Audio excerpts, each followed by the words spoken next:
personas que se vienen conectando con nosotros a esta hora, 10 de la mañana, 21 de octubre. Hoy estamos presentando todos los avances de investigación que se están dando desde diferentes universidades, desde diferentes grupos de investigación y pues hoy es ese día para presentar esos trabajos de investigación. Van a ser trabajos presentados por estudiantes de pregrado, van a ser trabajos presentados por estudiantes de especialización, de maestría. Incluso en algunos momentos los trabajos van a ser presentados por los mismos directores de estas investigaciones. Así que bienvenidos, bienvenidas. Estamos en el marco del segundo Congreso Internacional de Psicología Online. En este momento vamos a presentar a nuestro siguiente ponente. Está con nosotros la ponencia Adaptación Cultural y Validez del Contenido del Cuestionario de Deseo de Marihuana, MSQ-SF, en Colombia, de los estudiantes Diego Caputo y Johnny González, la directora Daniela Borges Borda, de la especialización en Psicología Clínica de Autoeficacia Personal. El proyecto es una investigación de prevención de consumo de sustancias psicoactivas, incluido en el grupo de salud, deporte y clínica de la línea de enfermedad crónica, dolor y calidad de vida. Está con nosotros Diego. Diego, buenos días, bienvenido y te escuchamos. Muy buenos días para todos. Reciban inicialmente un cordial saludo. Tú me dirás, ¿puedo empezar ya la presentación? Perfecto, Diego, puedes iniciar ahora mismo. Listo, vale. Bueno, inicialmente, pues como dije, espero se encuentren muy bien, reciban un cordial saludo. Bueno, el trabajo que les voy a exponer a continuación fue dirigido por la doctora Daniela Borges Borda eh, y fue realizado por mi compañero Johnny González y por quien les habla, Diego Caputo. El título de la investigación fue Adaptación cultural y validez de contenido del cuestionario de deseo de marihuana MCQ-SF por sus siglas en inglés, Marijuana and Craving Questionnaire, Short Form, en Colombia. Entonces, bueno, inicialmente resulta relevante mencionar que el consumo de sustancias psicoactivas es una problemática a nivel mundial, ¿m? Que necesariamente necesita o acarrea ser visto desde la perspectiva de la salud pública, es decir, alejándose un poco en torno a las visiones políticas y legislativas en cuanto a la prohibición, sino más bien, como lo dije anteriormente, desde la óptica como tal de la salud pública. Hay que destacar que para el año 2018, aproximadamente 269 millones de personas alrededor del mundo reportaron por lo menos alguna vez en su ciclo vital haber consumido alguna sustancia psicoactiva. ¿Qué pasa? De esos 269 millones de personas, al menos 192 millones de personas reportaron haber consumido marihuana al menos una vez en sus vidas. ¿Qué pudimos encontrar nosotros entonces a partir de la revisión de literatura científica? Que la marihuana es la sustancia ilegal más consumida alrededor del mundo. ¿M? Y pues también a partir de dicha revisión pudimos encontrar que en pacientes con un consumo crónico, es decir, con un consumo diario, a largo plazo puede generar problemáticas en algunos procesos mentales, como puntualmente en la memoria, en la atención, en la concentración, así como en otras áreas de ajuste, como por ejemplo en cuanto al proyecto de vida, así como generar deserciones académicas, laborales y puede generar dificultades en las relaciones, ya sea con los pares, con la pareja, con la familia, entre otros. ¿Qué pudimos encontrar nosotros? Que en Colombia realmente el panorama no es diferente, ¿sí? Ya que contextualizado acá específicamente en Colombia ocurre lo mismo. La marihuana es la sustancia ilegal más consumida como tal, pues en el territorio nacional. De hecho, Colombia, en un estudio que se realizó, puntúa el porcentaje de consumo de marihuana con un 21% por encima de Ecuador, de Perú y de Bolivia. Entonces, contextualizar ahora en cuanto al craving. ¿Qué es el craving? El craving puntualmente hace referencia al deseo o se traduce como el deseo o las ansias hacia el consumo como tal. ¿Qué pasa? Para el año de 1955, la Organización Mundial de la Salud planteó que el craving se asocia directamente con las conductas problemáticas de consumo como tal, ¿sí? Así como en las recaídas y como tal en cuanto a la dependencia específica hacia el consumo. Entonces, ¿por qué es tan importante para nosotros como psicólogos clínicos poder conocer o medir dicho deseo o dichas ansias? Porque, pues, como dije anteriormente, es uno de los principales componentes del deseo y de las ansias hacia el consumo.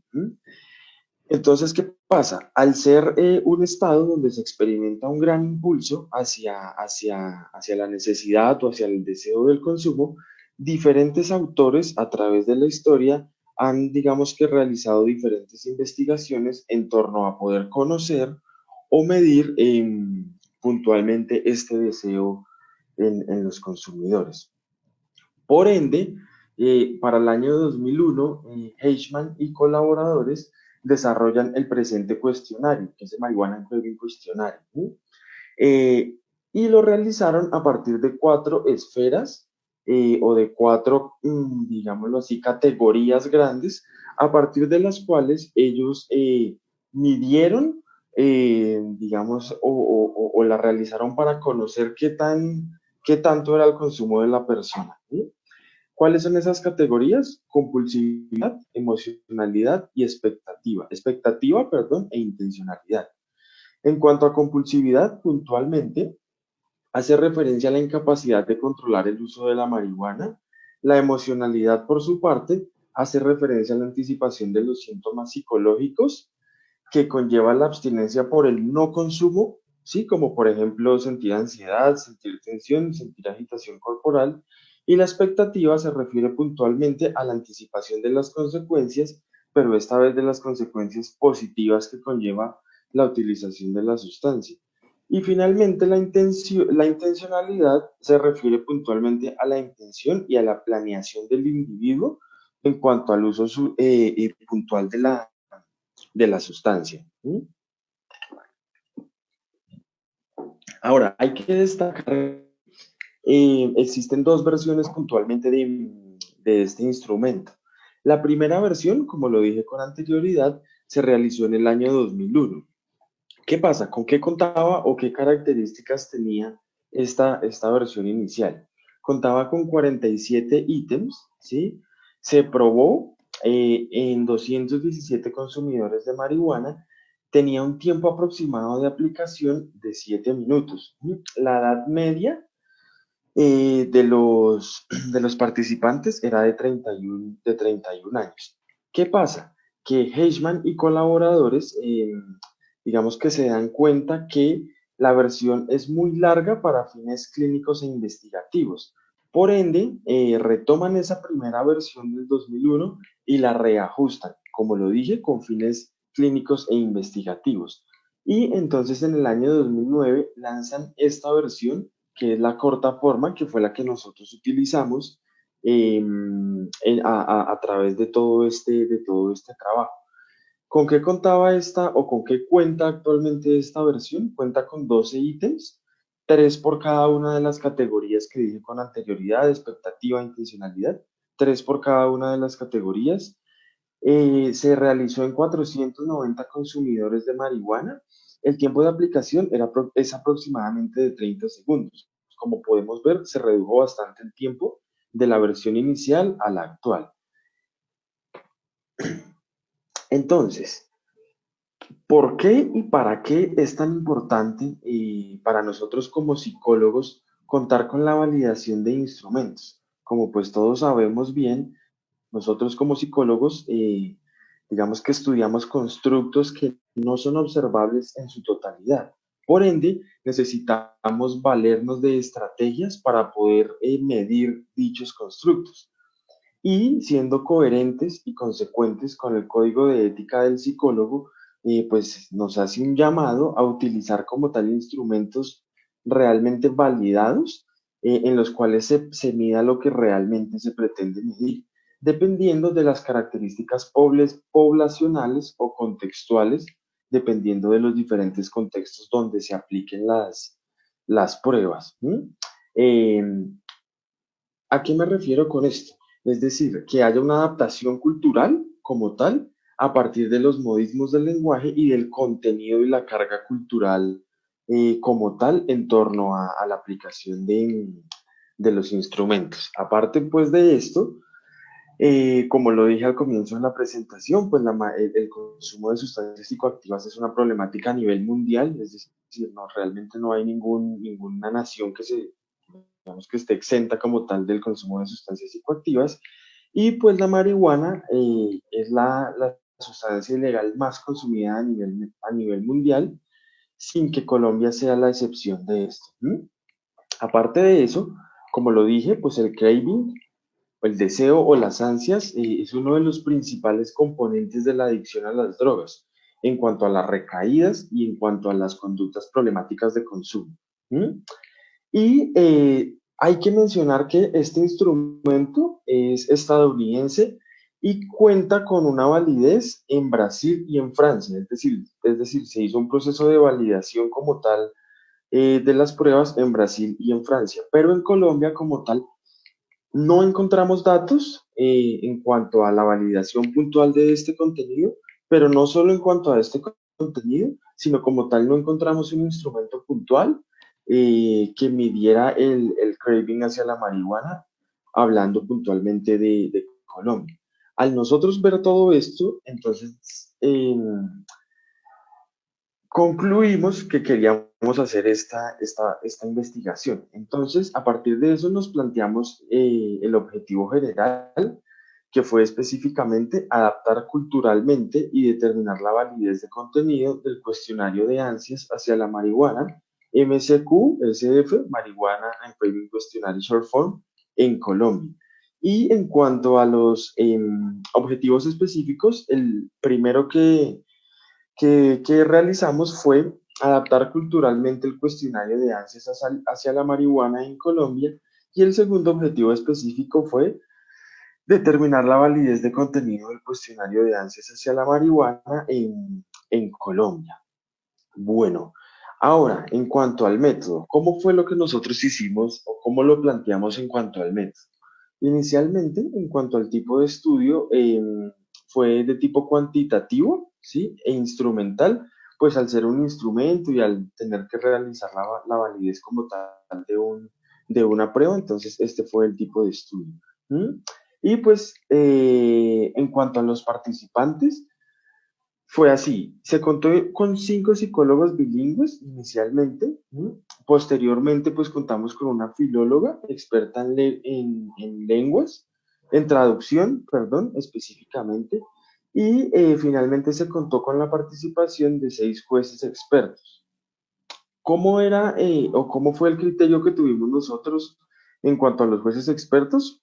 Tenían que ser pues psicólogos, por supuesto, que tuvieron algún posgrado asociado al área clínica como tal, y debían tener algún tipo de experiencia en cuanto a pacientes o al tratamiento de pacientes puntualmente en cuanto al consumo. ¿Mm? Y se contó con 2 psicólogos con experticia en psicometría. ¿Cuáles fueron los instrumentos que utilizamos? Pues este cuestionario, la corta forma y el formato de validación por jueces. En cuanto al procedimiento, ¿cómo fue el procedimiento que nosotros realizamos? Bueno, inicialmente el primer paso que se hizo fue contactar al autor vía email. Se le pidió pues que si nosotros podíamos realizar pues todo este trabajo, contando con el instrumento que él realizó. Una vez él aprueba que nosotros utilizáramos el instrumento, entonces se le envía ese instrumento a los 5 psicólogos bilingües. ¿Qué hacen ellos? Ellos hacen una traducción al español y nos envían esas versiones a nosotros. Nosotros revisamos esas versiones, miramos qué consensos hay muy juiciosamente y digamos que dejamos una versión final a partir de esa traducción de los jueces y dejamos como tal una versión. Digamos que ahí ya contábamos entonces con la adaptación cultural del instrumento. Una vez lo teníamos, nos ponemos en contacto con la filóloga experta en lenguas. ¿Ella qué hace? Hace la contratraducción, es decir, la traducción inversa, ¿sí? Es decir, vuelve y pasa el instrumento al inglés, y una vez ahí nosotros realizamos el formato de validación por jueces. ¿Cómo era este formato de validación por jueces? Digamos que fue muy sencillo en la medida en que cada uno de los jueces expertos tenía que calificar el instrumento a partir de tres componentes, que era relevancia, ubicación y redacción. Es decir, tenía que calificarlo en cada uno de esos tres para nosotros poder revisar posteriormente si el instrumento cumplía o no como tal con la validez posteriormente. Una vez tenemos eso, ellos nos envían, digamos que las calificaciones como tal y nosotros ahí nos sentamos pues a desarrollar como tal el análisis de los resultados. Mm, bueno, continuando, acá hay unos conceptos que quiero mencionarlos antes de entrar a hablar puntualmente en cuanto a los resultados. Entonces, la validez de contenido, pues, hace referencia al grado en que un instrumento cubre la totalidad de un constructo, es decir, que mida dicho constructo en su totalidad. La adaptación cultural a qué hace referencia. Ahorita anteriormente lo dije, pero ahorita pues voy a andar un poquitico más acá, no me voy a detener mucho en esto. ¿Qué es la adaptación cultural? La adaptación cultural se refiere a que hay que tener en cuenta los modismos del lenguaje y como tal la carga cultural del contexto para poder ajustar una prueba a determinada población. ¿A qué me refiero con esto? Es decir, no es lo mismo aplicar una prueba en España, digámoslo así, con el español de España, que ir a aplicar esa misma prueba en México o que ir a aplicarla en Argentina y venir a aplicarla acá en Colombia. ¿Por qué?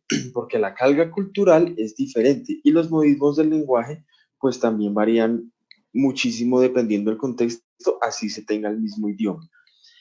Y en cuanto a la validación por jueces, bueno, este modelo que nosotros utilizamos fue realizado por Tristán. ¿Qué pasa? Tristán retoma el modelo inicial de Lausch y lo ajusta y saca este modelo puntualmente o concluye como tal con este modelo puntualmente. ¿Qué pasa? El modelo inicial de Lausch era un formato como tal de validación por jueces, pero necesitaba de una muestra sumamente grande de panelistas para poder como tal validar un contenido. Una muestra de muchísima gente tenía que estar en consenso para poder validar.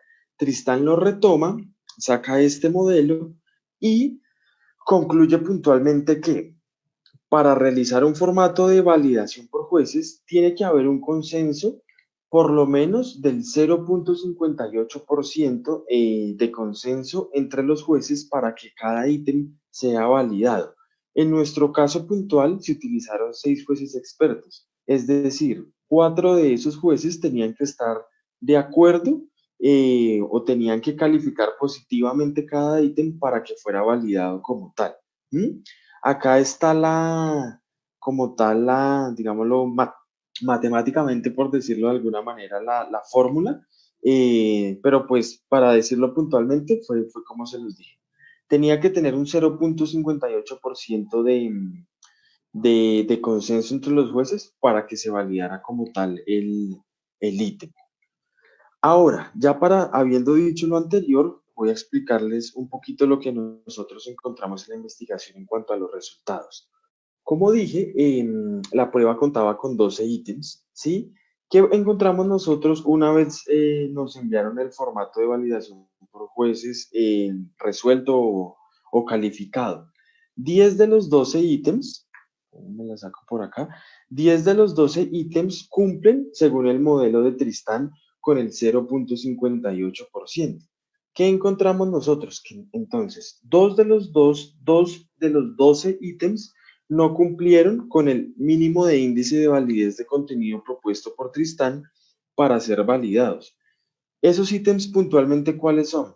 El ítem 8, que puntuó un 0.50% específicamente en la categoría relevancia, y el ítem 11, que no puntuó en dos de las categorías, ni en redacción ni en ubicación, ya que, como podemos observar acá, pues sacó también un 0.50 en la categoría redacción y de igual manera un 0.50 en la categoría de ubicación. Entonces, para dar inicio a la discusión, Es muy importante destacar, y quiero aquí hacer, digamos que énfasis en esto, que el trabajo que nosotros realizamos es el primer paso para la validación del cuestionario acá en Colombia. ¿M? Ahorita un poquito más adelante, donde un poquito más en esto. Entonces, hablando puntualmente en lo que nosotros encontramos en cuanto a los ítems, el ítem 8, como lo dije anteriormente, que no cumplió con el mínimo del índice de validez de contenido propuesto por Tristán, decía puntualmente lo siguiente: sería genial fumar marihuana en este momento. Ese ítem puntuó 0.50 en la categoría relevancia, es decir, no fue relevante para los jueces expertos este ítem. Nosotros, al hacer la revisión, pudimos observar que este ítem, que no obtuvo el mínimo de índice de validez de contenido, se parece bastante a la primera pregunta del cuestionario, que es: ¿fumar marihuana sería muy agradable en este momento? Es decir, si los leemos, digamos, con detenimiento, son bastante parecidos y puede que por esta razón ellos hayan considerado que no es relevante este ítem. ¿Mm? Ahora, para hablar puntualmente del ítem 11, que no cumplió, como lo dije, en la categoría redacción y ubicación, el ítem puntualmente decía lo siguiente: si estuviese fumando marihuana en este momento, me sentiría menos nervioso o menos nerviosa. Este ítem, digamos, como nosotros se lo enviamos a los jueces expertos, hacía parte de la categoría expectativa. Esa categoría puntualmente se refiere a la anticipación de las consecuencias positivas que conlleva la utilización de la sustancia. ¿Mm?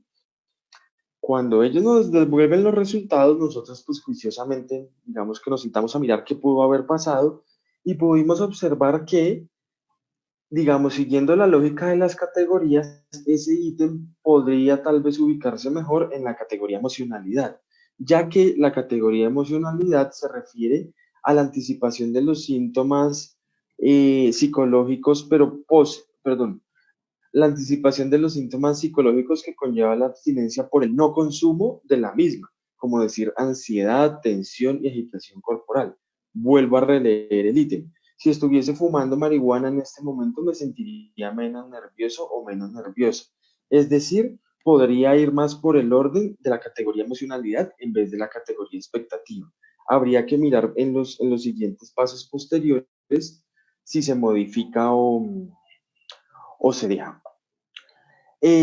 Continuando con la discusión, hay que destacar que, lo dije anteriormente, pero pues muy por encima, voy a ahondar un poquito más en esto. Eh, Esta versión, que como lo dije, pues es estadounidense, cuenta con dos validaciones actualmente: una validación en Brasil y otra en Francia.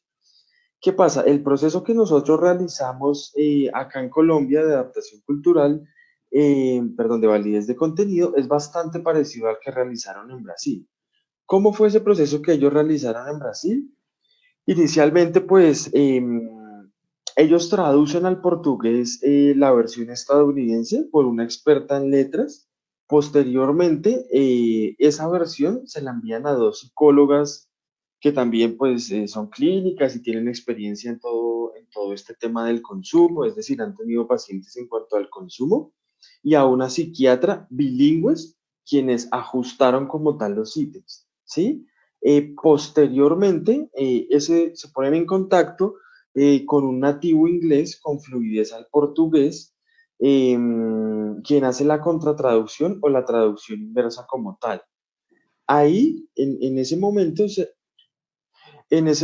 se lo envían a tres jueces expertos para realizar la validación, y finalmente realizan un pilotaje en 30 participantes. Ahora, en cuanto a la versión francesa, en la versión francesa ellos realizaron, bueno, se me escapaba una cosita chiquitica.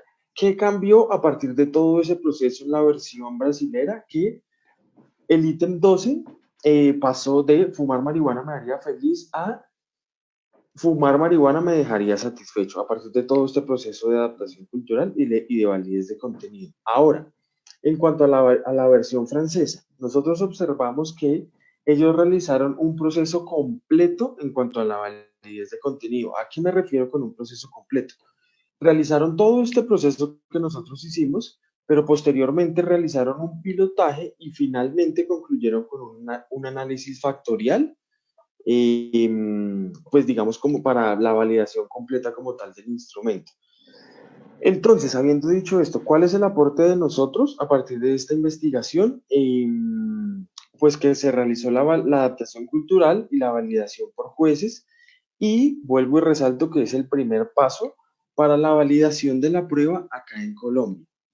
Mm, ya para finalizar, a manera de conclusión, eh, pues el cuestionario de deseo de ansias hacia la marihuana está adaptado, digámoslo, para Colombia como tal, ya que muestra suficientes índices de validez de contenido. La prueba en general como tal obtuvo un 0,84%, es decir, estuvo bastante por encima del 0,58% propuesto por Tristán. En cuanto a las limitaciones, ¿qué limitación tuvimos nosotros? Es decir, ¿por qué no pudimos continuar el proceso completo? Porque este trabajo se realizó en 6 meses. Fue el proyecto, como lo dije, para obtener el título de especialista en psicología clínica, pero lo hicimos solamente en 6 meses, por eso no pudimos como tal concluirlo. Y la sugerencia es que se continúe con el pilotaje y se finalice como tal con el análisis factorial. Eh, y bueno, pues muchísimas gracias por su atención. Espero haberme podido expresar lo mejor posible. Muchísimas gracias. Diego, muchas gracias por la presentación. Felicitaciones por el trabajo que están haciendo. Importante el aporte. Bueno, hay varios comentarios. Qué interesante trabajo, aplicación de modelos objetivos para interpretar las evaluaciones de jueces y así adaptar culturalmente el instrumento. Pertinente y valioso trabajo. Importante el rigor metodológico en el que se han formado los estudiantes que se perfilan como futuros investigadores. Éxitos. Felicitan a la doctora Daniela y a sus estudiantes por la presentación. Diego, pues creo que quedó claro el concepto, la importancia de validar estos instrumentos y adaptarlos a una cultura como la nuestra para que no sigamos replicando información sin que esté validada y organizada para nosotros. Así que felicitaciones y bueno, un Muchísimas abrazo para gracias. ti y seguramente muchos éxitos con lo que viene de estas investigaciones. Muchísimas gracias a ustedes por el espacio, muchas gracias por tus comentarios y bueno, pues te lo agradezco muchísimo. Diego, un Muchísimas abrazo. gracias. A todas las Sí, sí. personas que están conectadas en este momento, invitarlas a que se mantengan conectadas. Seguimos con las presentaciones de las investigaciones. En 2 minutos volvemos.